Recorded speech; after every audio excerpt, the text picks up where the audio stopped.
Welcome back to my channel. आज हम बात करेंगे आर्टिकल्स के बारे में। आर्टिकल्स जो कि बहुत ही सिंपल सा टॉपिक है लेकिन थोड़ा कंफ्यूजिंग है। कंफ्यूजन इसमें इसलिए आती है क्योंकि जब हम पेपर सॉल्व करते हैं तो हम छोटी छोटी गलतियां कर देते हैं। आज ये गलती ना हो इसके लिए मैं बहुत ही सिंपल तरीके से इस टॉपिक को समझाने वाली हूँ। तो हम सब जानते हैं बेसिक इसका रूल क्या होता है। AEIOU जो कि वॉवेल होता है, तो नाउन से पहले अगर हम नाउन के पहले वर्ड में अगर हम वॉवेल देखते हैं तब हम एन लगाते हैं, और जब वॉवेल नहीं होता है तब हम ए लगाते हैं। लेकिन बात यहीं तक ख़त्म नहीं होती।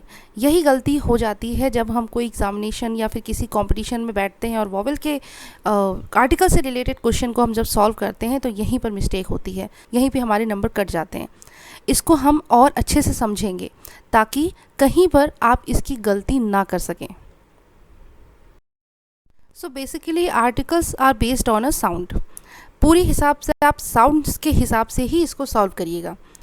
देखिए जैसे अगली, अम्ब्रेला, यहाँ पे आप यू है, ठीक है, ये वॉवेल है, लेकिन इसमें साउंड के हिसाब से ही चलना है क्योंकि आगे आने वाला वर्ड देखिए, यूनिवर्सिटी, यू है फिर भी ए लगा है, क्यों? यूनिक है फिर भी ए हमने लगाया, क्यों? क्योंकि यहाँ पे यू का य का साउंड आ रहा है। या क्या है?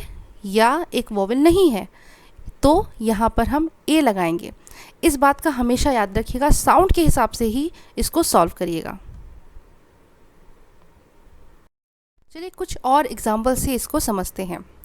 I heard an interesting story today. तो इंटरेस्टिंग ई, यानी कि आई जो आया है ई को हम पढ़ेंगे तो यहाँ पर एन आएगा, क्यों? क्योंकि ये वॉवेल है।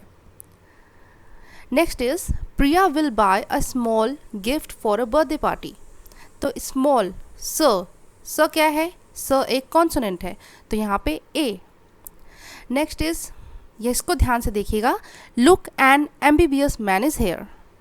तो ये क्या है? एम्बीबियस, हमने एम देखा फिर भी हमने एन क्यों लगाया? एन इसलिए लगाया क्योंकि हम एम पढ़ रहे हैं, एम ए से स्टार्ट हो रहा है, यानी कि वॉवेल से।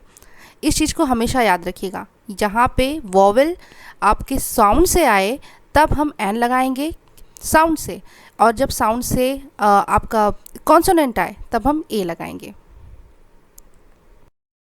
चलिए हमने जाना ए और एन के फैक्ट्स। अब हम जानते हैं द के बारे में। उसको जानने से पहले हमें इतना ज़रूर याद रखना चाहिए कि ए और एन कब लगाते हैं, ये कब यूज़ होता है? जब हम किसी चीज़ के बारे में नहीं जानते, एक अननोन चीज़ के बारे में हम जब बात कर रहे होते हैं। जब हम किसी चीज़ को हम पहले से ही जानते हैं, पहले से ही समझ रहे हैं, तो वहाँ पे द लगेगा, यानी use a an for unknown and use the for known. अब मेरे सामने दो सेंटेंसेस हैं यहाँ पे जो कि दोनों ही करेक्ट हैं। This is a toy, this is the toy. तो अ टॉय और द टॉय में क्या डिफरेंस है? डिफरेंस ये है कि दिस इज़ अ टॉय यानी कि ये एक टॉय है जिसको हमने पहली बार देखा है, जिसके बारे में हम नहीं जानते। दिस इज़ द टॉय क्या है? दिस इज़ द टॉय जिसको हम पहले भी देख चुके हैं या इसके बारे में कोई और बात भी कर चुका है, मतलब हमें कहीं ना कहीं से इसके बारे में हमें पता है। तो दिस इज़ द टॉय। तो यही एक डिफरेंस होता है द और ए और एंड में। चलिए कुछ एग्जाम्पल से इसे और समझते हैं। She is the girl who met me yesterday. तो यहाँ पे उस लड़की की बात हो रही है जिससे मैं कल मिल चुका हूँ। शी इज़ द गर्ल, ये वही लड़की है जिससे मैं कल मिल चुकी हूँ। तो यहाँ पे द लगाया है क्योंकि उसको, लड़की को हम पहले ही जानते हैं। The dog that bit me ran away. यहाँ पे भी डॉग को पहले से ही जानते हैं जिसके बारे में बात हो रही है। He lives in a small house next to the temple. वो एक छोटे से घर में रहता है टेम्पल के पास में, एक मंदिर के पास में। तो यहाँ पर उस एरिया में एक टेम्पल है जो जिसको हम सब जानते हैं, उसके पास में एक घर में रहता है वो। चलिए एक और एग्जाम्पल से इसको हम अच्छे से समझते हैं। यहाँ पे आप दो सेंटेंसेस देखिए, इनको पढ़िए, समझिए क्यों है ऐसा। He spilled the milk all over the floor. He spilled milk all over the floor. अब यहाँ पे एक में द लगाया है, एक में हमने द नहीं लगाया। दोनों सेंटेंसेस करेक्ट हैं, लेकिन इसमें डिफरेंस क्या है? डिफरेंस ये है कि पहले वाले में हमने द लगाया है, यानी कि he spilled the milk all over the floor, यानी कि जिससे हम बता रहे हैं ये बात, सामने वाला उस मिल्क को जानता है, इसने या तो ख़रीदा है या तो वो पहले से उसने देखा हुआ है। तो he spilled the milk all over the floor.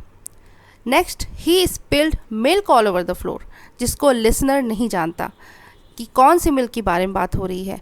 He spilled, कोई भी मिल्क उसने नीचे गिरा दिया फ्लोर पर। सो इन डिफरेंस को हम अगर समझेंगे अच्छे से तो ए एंड द, ये तीनों चीज़ें हमारे लिए बिल्कुल भी डिफ़िकल्ट नहीं रहेंगी।